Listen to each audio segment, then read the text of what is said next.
Hey guys, this is Seb from Orden Ogan and Angus Mc6, and you're watching CMS TV.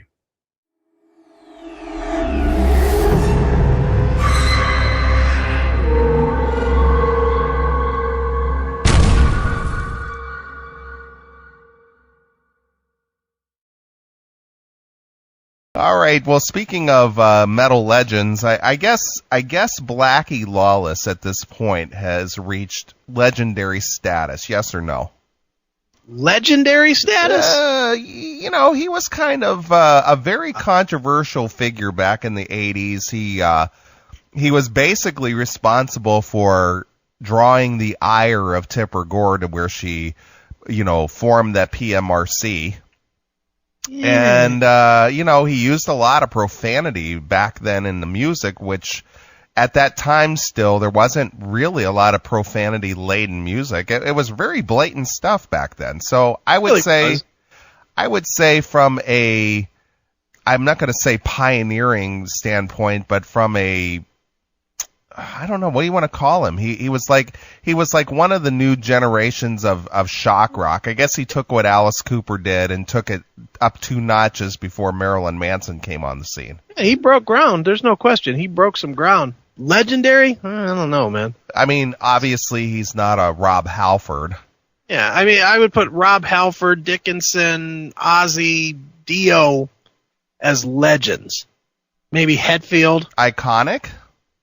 Iconic might be good, but I mean the difference is that W.A.S.P. at their best never had big sales.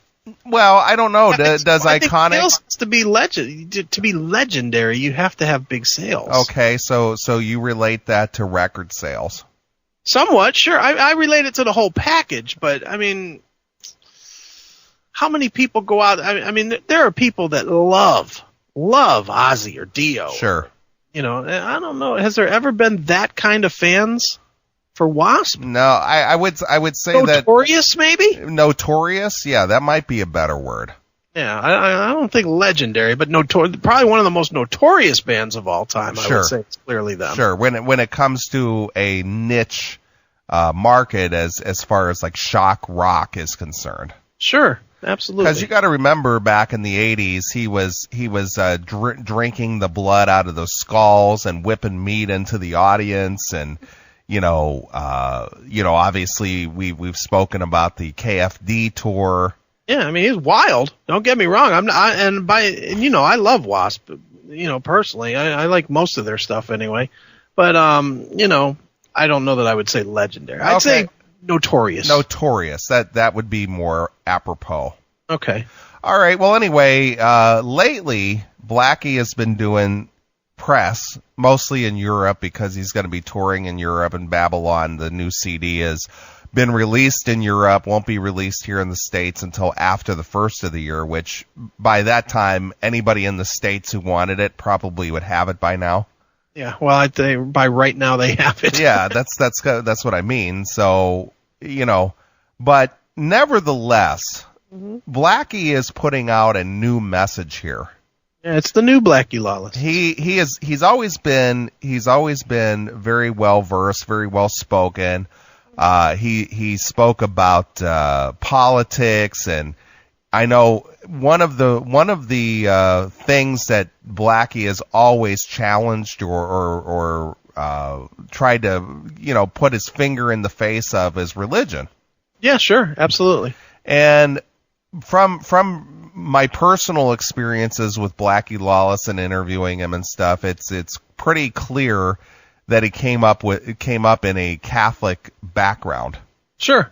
And obviously some of his CDs, The Crimson Idol and The Neon God, are sort of directed toward that or are inspired by his religious upbringing.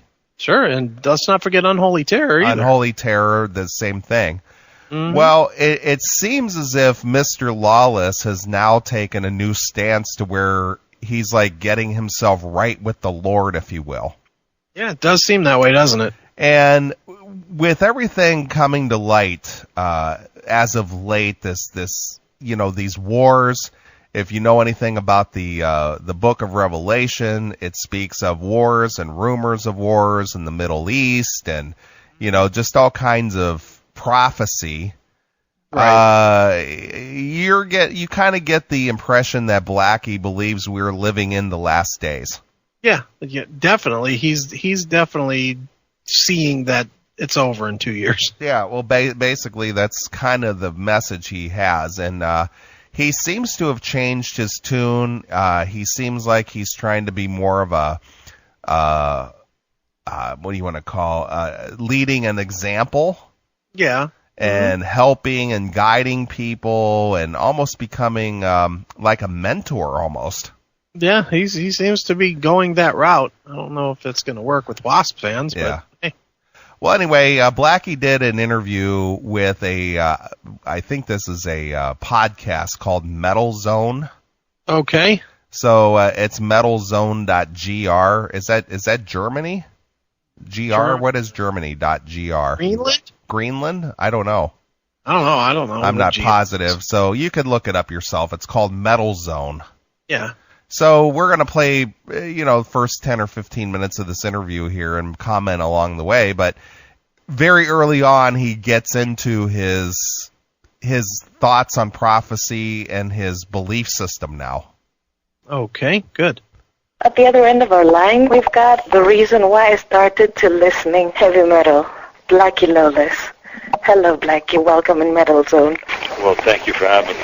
First of all, I'd like to congratulate you on your latest release, Babylon. Well, thank you.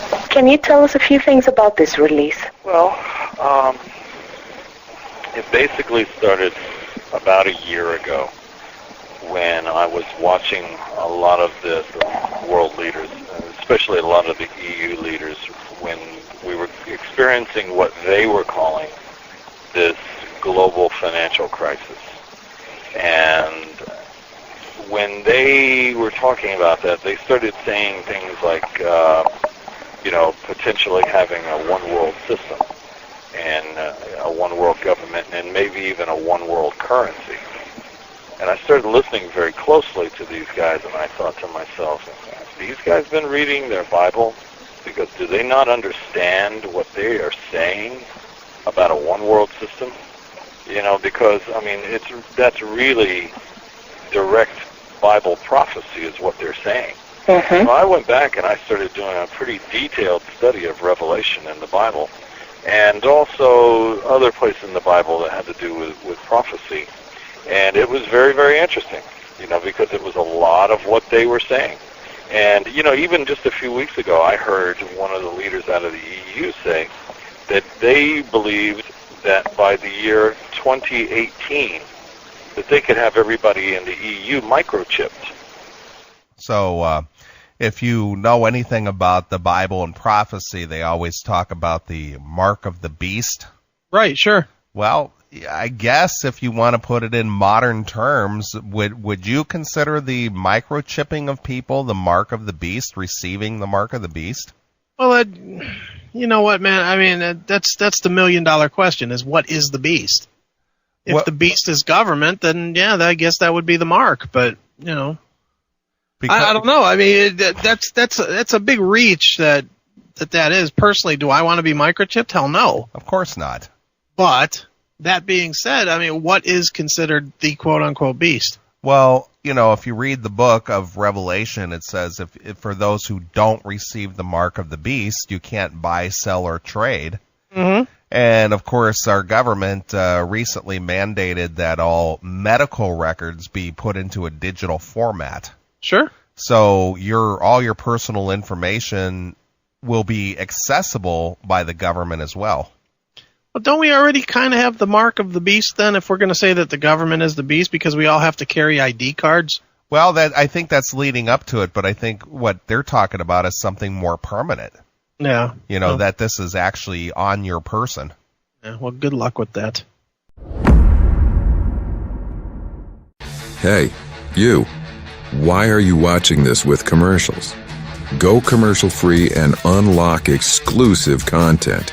Become a VIP today on Locals, Substack, or Rumble Premium. Stop waiting.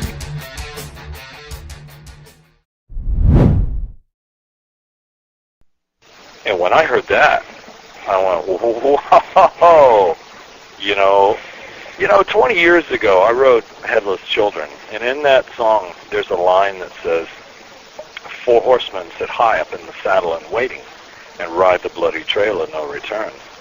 And when I heard these guys saying this, I thought, are we closer to that now than we were even then? Of course we were, because it's 20 years later now. Yeah, we're closer to everything. Yeah, so we definitely are 20 years closer to whatever it is that we're heading for. Yeah, good observation, Black. Because, you know, again, I'm not sure these guys really understand what they're saying. But this is potentially really, really scary stuff. So anyway, that's, you know, when I started looking at the idea of what they were saying in comparison to what was being mentioned about prophecy in the Bible, that's really where the idea of Babylon came from, because Babylon is this idea of civilization that was a long time ago that will really rise again. And in comparison to the Roman Empire will rise again, and the Roman Empire today is by many people is believed to be, that is what the EU is now. You know, so really, you know, it's an observation of looking at, you know, a lot of these things and really asking the question, are we closer to this now than we think we are? Well, if we have this so-called disgrace of a president in the office basically handing the keys to America off to them, I could see that being the case. I got to distance myself for your comments because I want some change, man. It's not like I can get dollars anymore, so hand me some change. Right. Please. So do you feel that there might be the apocalypse coming? Do you think that where... What I'm trying to say to people is keep your eyes open and pay close attention to the politicians that you elect. Because, you know, I've talked about this for 20 years. And, you know, I'm not going to sit here and tell you about something I don't know about, you know, because, I mean, even Christ said in the New Testament, when the disciples asked him, they said, you know, when will all this happen? And he says, no man knows the hour. So I'm not going to sit here and try to tell you that I know about when something like that may happen. But what I am saying is take the time to think about the people that represent you. Because if you don't use your freedom, you will lose your freedom. And it happens, you know, in the EU, it happens in America, because we get very comfortable. We become complacent. And that's, you know, politicians really understand that. You know, they need that to do the things that they do. That's why they become so corrupt. And one of the things I'm very encouraged about is, I don't know how much you see over there about what's really been going on in America the last 4 or 5 months, but, you know, the people here are really starting to speak out. You know, there was a protest in Washington, D.C. last Saturday. 75,000 people were there. And that's one of the biggest protests I've ever seen in my life in this country. So how many news organizations outside of Fox News covered that? I don't know. I guess he didn't have TV when they had the Million Man March. Right. Yeah, I don't think there was actually 1 million folks there. Sure there were. Yeah, absolutely. What's he talking about? Al Sharpton said so. The Million Man March. That's right. No, you know, of course nobody but Fox News is going to do it, because the media is run by the government, man. Yeah, they hand down the agenda that these media outlets are supposed to cover. Well, let's just keep it to this point.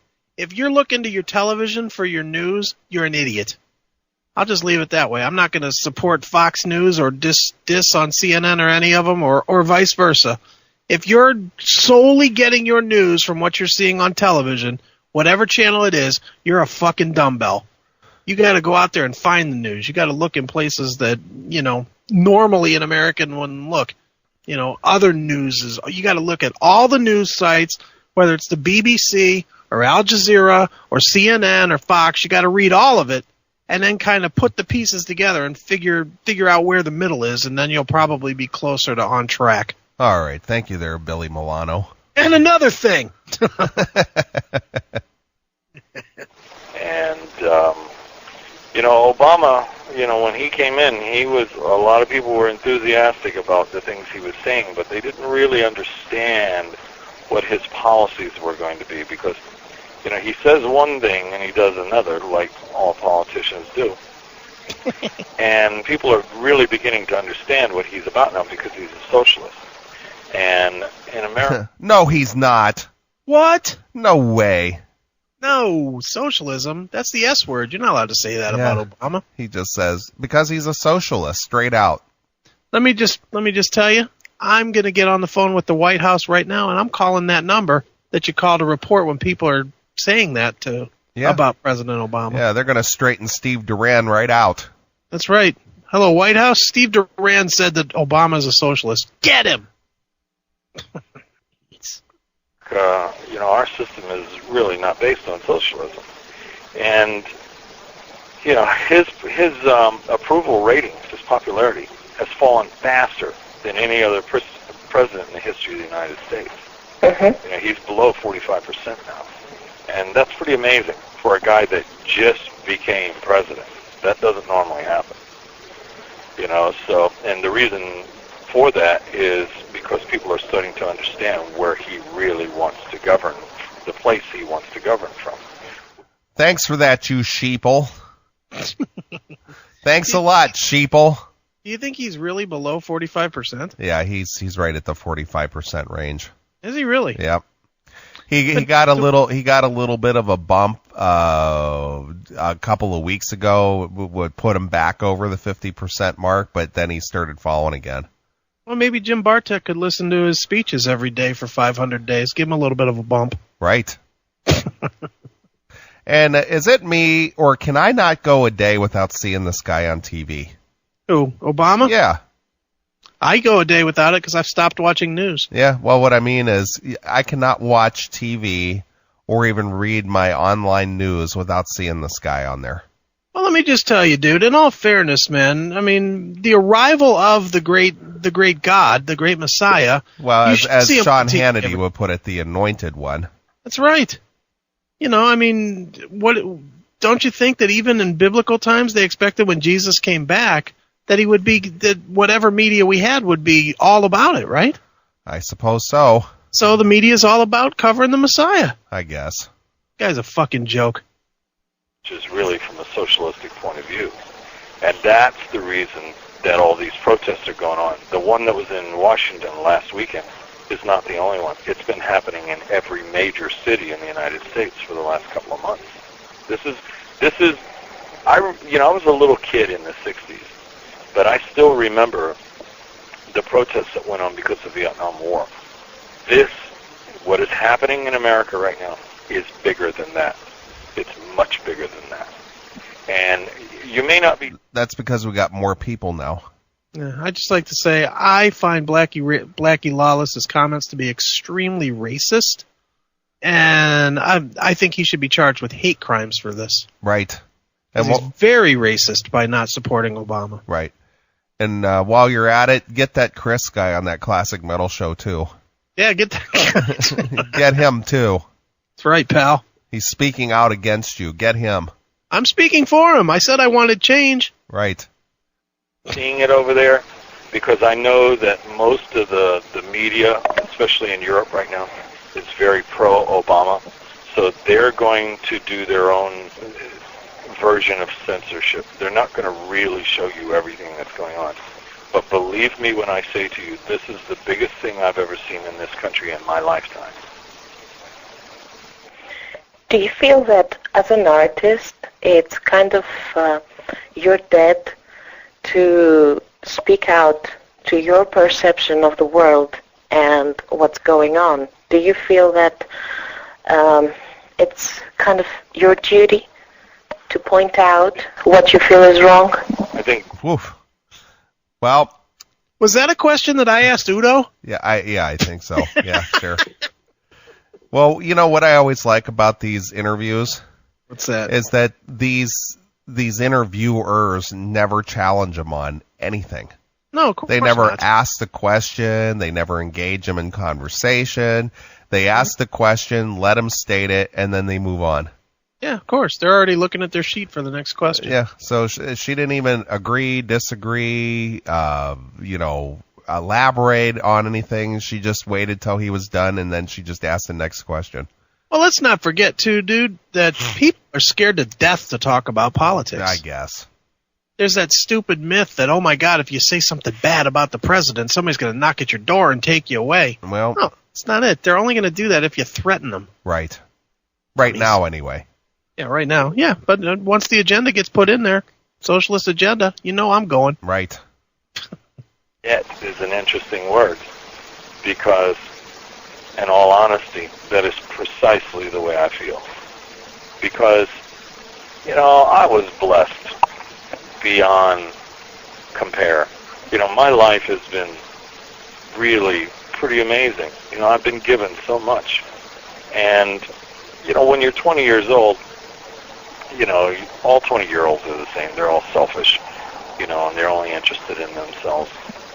But as you get a little older, and especially if you've had some success, you start to ask the question, why me?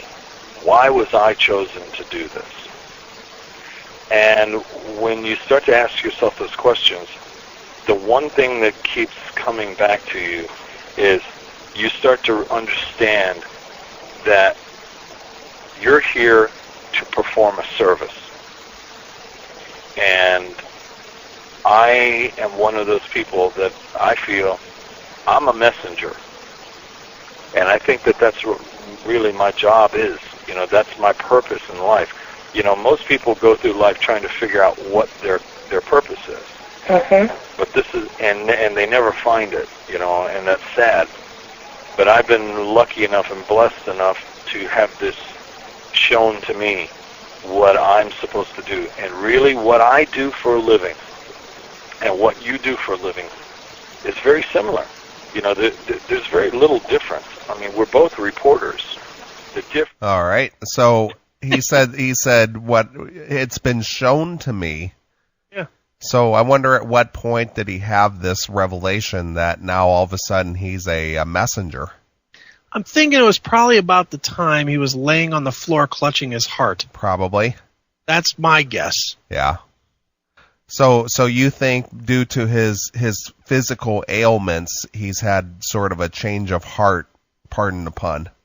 Yeah, well, yeah, I totally think, laying in that hospital room, you get into that zone where you're like, man, this ain't right.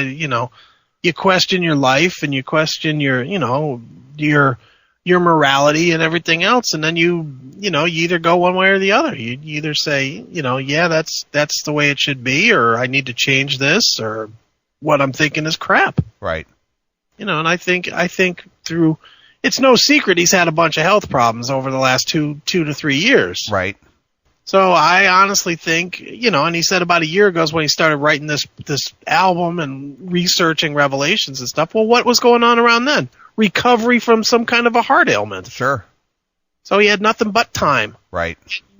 Fear put a Bible in his hand. True. That's my thought. All right. You're very linear there, sir. Well, thank you, I think. The difference is that when I put words together, I make them rhyme.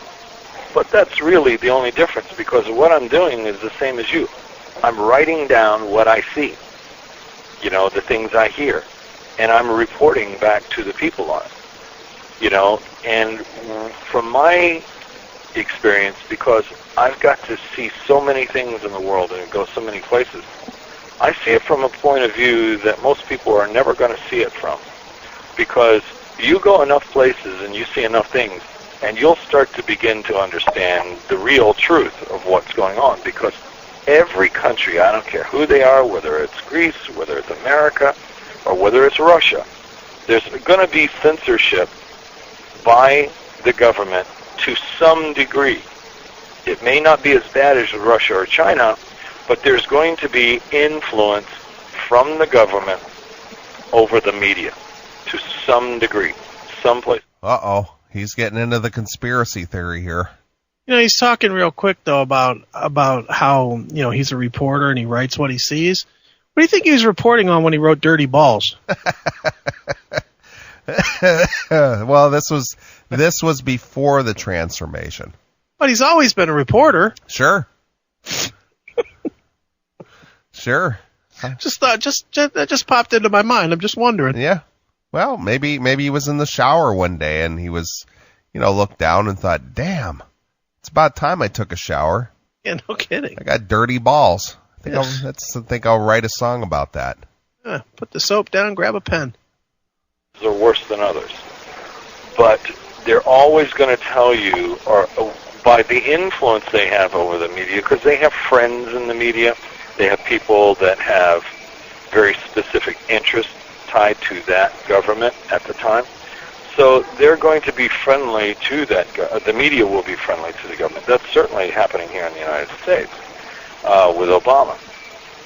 But it's not. The problem with reporting is where censorship really lies is not in the reporting of the stories. It's not reporting the stories. That's wow. Well, there's a mouthful for you. Do you see him in a big chair with a pipe, just waxing poetic to this person? Sure. I just totally see that image. He's sitting there, you know, stroking his chin, pontificating on, you know, on life and, you know, life in general and the way things are. Right, got an empty pipe in his mouth, one of those little tubes hooked to his mouth and nose, so that he can breathe the oxygen that's behind the chair. He's just enjoying life. Right. Where real censorship comes in. That's the one that is the most sneaky. You know, that people, it doesn't seem like censorship, but that's really what it is. Because they're not telling you the whole story. You know, and like, I understand, I've been doing interviews for about 2 weeks now, and the one thing that the journalists keep telling me that is the European understanding about American healthcare is Obama is trying to help poor people, and the Republicans, who are big and rich, don't want that. And it's very interesting because, you know, when we're doing an interview, I'm listening to the journalist as much as they're listening to me. Because well, what is she telling you, Blackie? Yeah, exactly. What has this one told you? What has she said to you that you're picking up on? What's the message that she's giving to you? And by the way, for the record, I don't agree with Blackie on this. On which part? On the part about censorship is not saying it. That's not censorship. It's choice. Right. You know, censorship is just that. Is when you you know, block it out. They're not blocking it out by not reporting it. There's you know, you can make choice on what you do and don't report. Right.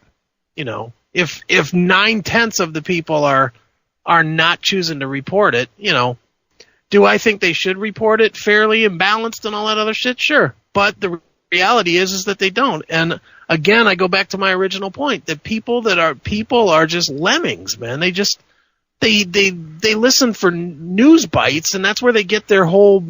I mean, look at the election, dude. And you know this.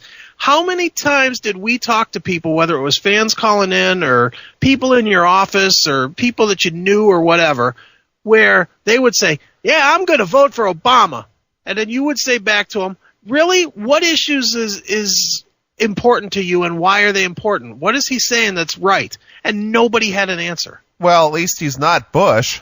Yeah. Well, that's not an answer. Yeah. That's not an answer either. Hitler's not Bush. Right. I mean, shit. But that is how America is right now. Everybody lives their life thinking that they're knowledgeable because they heard the right soundbite. Right.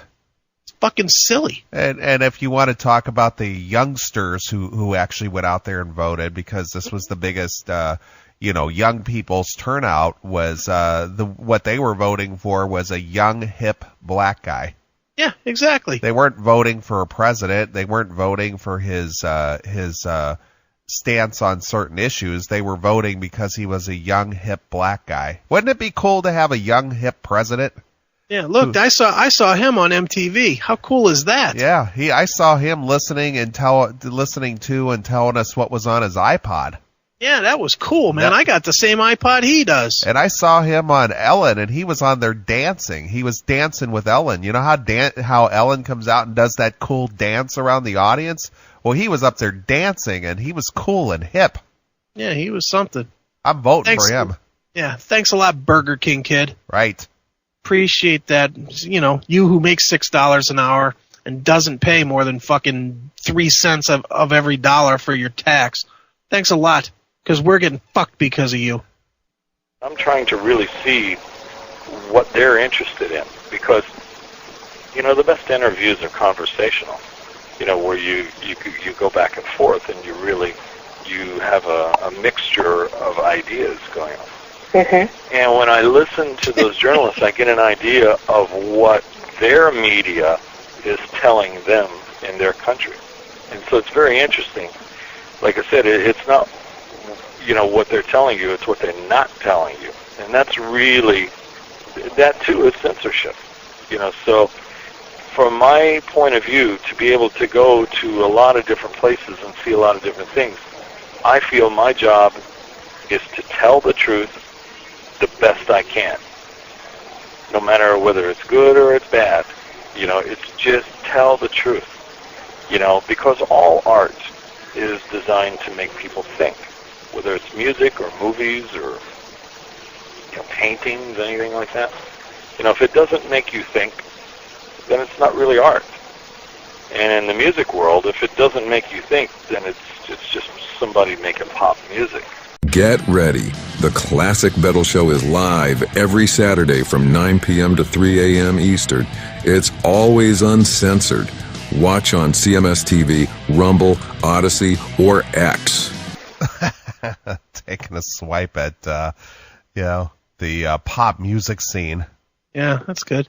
I did a lot of thinking when I was listening to such cerebral tunes as 9-5 Nasty or Ball Crusher or, you know, LOVE Love Machine, Fuck Like a Beast. Yeah, those all had me cerebrally stimulated. Or Eat Me Raw. Yeah, Eat Me Raw. Eat Me Raw. What is he talking about? Well, he's on a different plane now, my friend. But is it? But you know, and that's fine. You know, and you know what? We said this last week. I'll say it again this week. Any rock guy, any human being that wants to change their course, and if that course is religion that they want to go to, that's cool. You know, I mean, if that's what makes you feel right spiritually or whatnot, more power to you. You know, that's good. That being said, though, you can never go and ignore your past and pretend it didn't happen, especially if you have the past of a Blackie Lawless. Right, and Blackie, as I said last week, one of the most decadent of rockers for his time. Yeah, I mean, if he truly wants to be spiritually, I don't know, embraced or thought of or taken seriously as in whatever spiritual thing he's in right now, you know what he's got to do? He literally has to come out and say, look, I'm sorry I did that stuff. Yeah, I renounce my past. Yeah, that what I did was not cool. And at the time I thought it was, but now it's not. And I'm not saying that it is or it isn't. I'm just saying that if he's really true to what he's saying here, then he's got to come out and say, look, I did a lot of stupid shit that does not relate to anything I'm saying right now. But it made me a lot of money. Right. At the time, that's what I did. That's what I believed. I didn't think of anything other than how did Paul Stanley say it? When you write rock and roll, you write with your crotch. Right. And that's what he was doing back in the day. But now all of a sudden, he's now a mature messenger, and he's upstanding, and he's here to preach a message and be a prophet, and you know. So yeah, but with the exception of one song, he's not renouncing anything he did. Sure. He's just saying, you know, I'm not going to play this one song because it doesn't match what I used to, you know, where I'm at today. Well, neither do a lot of other songs that I guarantee you he's still playing. Right. You know, I mean, honestly, I know we said this last week, but is he not playing Blind in Texas? I don't know. What do you think? I couldn't tell you. I haven't seen a set list lately, so I don't know the answer. Or Love Machine? Yeah. I mean, would you not be a highly disappointed W.A.S.P fan if you went to a show and those two tunes weren't played? Yeah. Well, also probably a majority of the KFD record. Well, that whole album's got to go. Kill, Fuck, Die. That album has to go. Hell Dorado has to go. Not that he's ever really featured much off of that album anyway. You know, most of the stuff from the Electric Circus has to go. Basically, everything has to go before Headless Children. Sure. And then there's a couple of tunes in Headless Children, and then really it's got to become a modern show of maybe the last 5 albums. Right, I agree. So, you know, if Blackie wants to walk the walk that he's talking, then let's see it. Sure. Well, and believe me, I can't wait to bring this up with him because we're going to have a long conversation with him. Oh, and believe me, he will give us the time. And that's fine. But yeah, because we will question him. Right. We will have the debate he's saying he wants. Of course. Mm-hmm. We will have that conversation back and forth. And it's not even, and you know, I hope that the fans don't think that we're all of a sudden against Blackie. Listen, I like Blackie Lawless. I've always been a fan. He's always treated me well. I've interviewed him on 4 different occasions, and I know I told the story that I did one-on-one with him in a closed room, in a closed dressing room, just he and I, for a full hour. Mm-hmm. So, you know, I'm not against what he's doing or what he's saying, but it would be interesting, his perspective on what about your back catalog, what about your sins of the past, are you renouncing that, and are you going to be, a Bible thumper messenger for the Lord now? I mean, I've got even the harder questions for him. Your biggest seller right now is clearly your old past catalog. Do you now, as the messenger of today's spirituality, do you now not want people to buy those records? Correct. That's my question to him. Do you not want people to download old W.A.S.P songs from iTunes? Sure. Because that's against the message that you're preaching. I agree with you. You know, preach it or don't. Right. Well, we'll play a couple more minutes and then we'll move on here. Okay. And, you know, that's okay, too, you know, because there is a place for that. But art is a different thing. Art is designed to provoke thought. If it doesn't do that, then you're just making fast food for the ears. So I feel that's my job. Do you feel heavy metal is something higher than a style of music? What?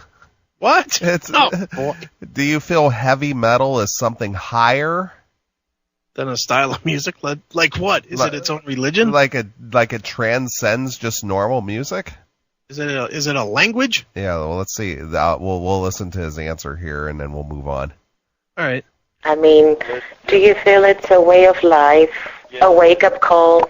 You know, the English leader, Winston Churchill, he said that when you're in your 20s, if you're not a liberal, you have no heart. When you're in your 40s, if you're not a conservative, you have no brain. You know, and that's an interesting way of putting it, because, you know, when, like I was saying before, when we're in our 20s, we have an idea of what we think the world should be. And even as wonderful as those thoughts may be, when we get a little older, we start to understand that it's just not going to work like that. And the best thing that you can do is to try to make the best place for yourself that you can, and also at the same time help as many people as you can. That's really what you discover as you get into your 40s. And I really feel that way now. You know, that's really, my whole thing is to serve. That's really the reason I'm here. You know, so I do believe that the idea of the music that we do in bands in our genre of heavy rock, that we represent something that is an expression of that rebellious spirit. And somebody was asking me just yesterday about being so honest. And I said, well, do you understand that real honesty, I mean just brutal honesty, that is for me, is one of the highest forms of rebellion. You know, your mother always told you when you was a little kid, always tell the truth, you know. Well, we sometimes, you know, get away from that. But you can really, to me, with the whole spirit of rock and roll, whether it's heavy rock or just rock in general, that is the spirit of it. So when you say, you know, is it a lifestyle? Well, yeah, it is. But part of that is the metal community is one of the most prejudiced communities there is. You know, they like to think of themselves as liberal, but they're not. They're extremely conservative about what they like. You know, and so by definition, that's conservative. You know, whether they want to understand that or not, it really is, because when I say they're prejudiced against things they don't like, and they don't want to listen to anything else. You know, that's okay. So let's just recognize it, though, for what it is. Let's tell the truth. Because the truth, like I said, to me, is one of the highest forms of that rock and roll rebel spirit. You know, so you're absolutely correct when you say it is a lifestyle, but at the same time, let's examine what that lifestyle is.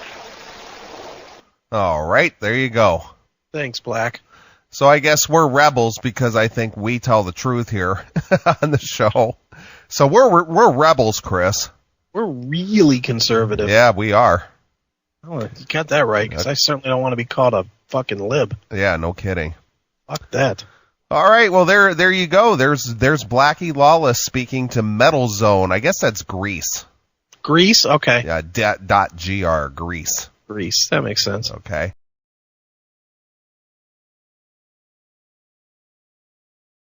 Hey, metalheads. Tired of that halftime snooze fest? The one where they shove anti-American social justice lectures down your throat while Bad Bunny prances around? Yeah, us too. Forget that woke garbage. Flip the channel right now. We're going live at halftime Sunday, February the 8th, 8 p.m. to 8:30-ish Eastern Time. Neeley and Chris, uncensored, no holds barred, pure CMS debauchery. Real rock, real talk, real freedom. No filters and no fucking apologies. Stream it live on Rumble, Locals, Substack, and X.